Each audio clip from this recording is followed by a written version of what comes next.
If you're not being defined by a vision of the future, then you're left with the old memories of the past and you will be predictable in your life. We have a huge frontal lobe, and it's 40% of our entire brain. And most people, when they have a thought, they just think that that's the truth. And I think one of my greatest realizations in my own journey was just because you have a thought doesn't necessarily mean it's true. So if you think 60 to 70,000 thoughts in one day, and we do, and 90% of those thoughts are the same thoughts as the day before, and you believe that your thoughts have something to do with your destiny, your life's not going to change very much, because the same thought leads to the same choice leads to the same behavior creates the same experience, and the same experience produces the same emotion. And so then the act of becoming conscious of this process to begin to become more aware of how you think, how you act, and how you feel. It's called metacognition. And so then, why is that important? Because the more conscious you become of those unconscious states of mind and body, the less likely you're going to go unconscious during the day. And that thought is not going to slip by your awareness unchecked, because it means to know thyself. The word meditation means to become familiar with.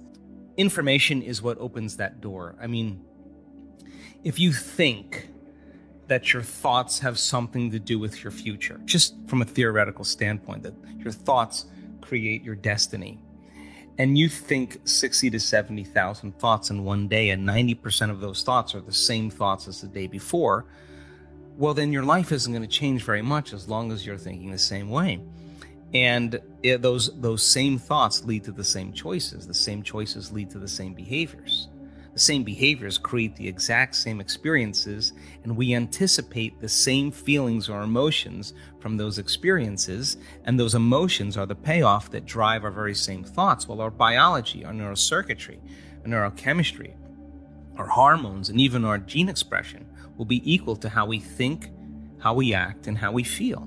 And how we think, how we act, and how we feel is called our personality. And our personality creates our personal reality. That's it.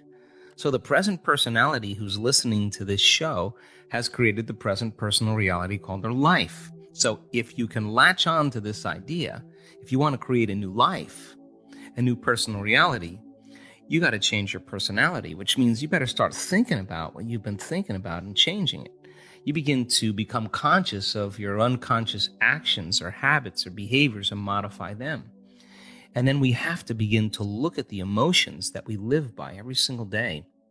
First of all, every time we have a thought, we make a chemical. And if you have an unlimited thought, you will feel unlimited. And if you have a self-depreciating thought, you'll feel unworthy. And your brain instantaneously fires circuits that signal another part of the brain to release peptides or chemical messengers that signal hormonal centers.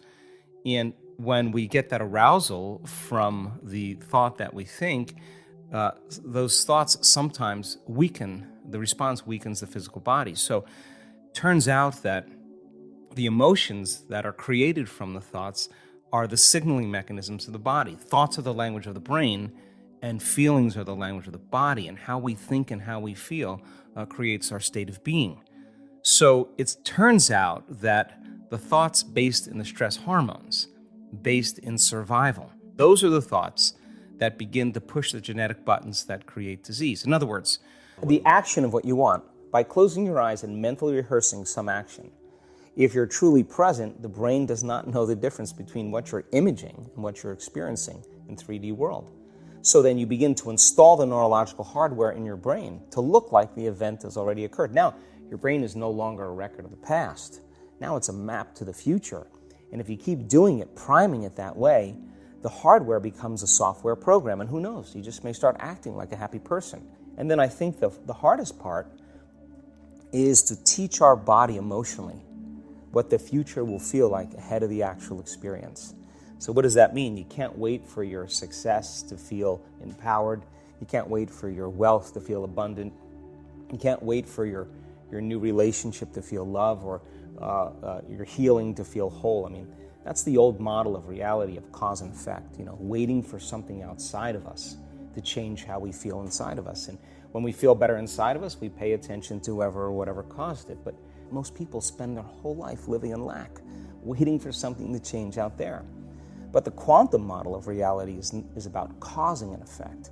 The moment you start feeling abundant and worthy, you are generating wealth. The moment you're empowered and feel it, you're beginning to step towards your success. The moment you start feeling whole, your healing begins. And when you love yourself and you love all of life, you'll create an equal. And now you're causing an effect. And I think that's the difference between living as a victim in your world, saying, I am this way because of this person or that thing or this experience. They made me think and feel this way.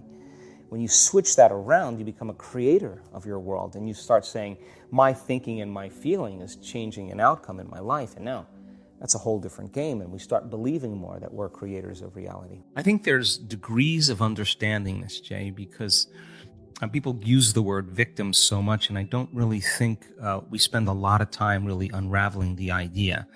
But if I said to you, Jay, how are you doing today? And you said, well, I'm really upset because of this person or this circumstance or this condition in my life, then what we're saying, this is not conscious.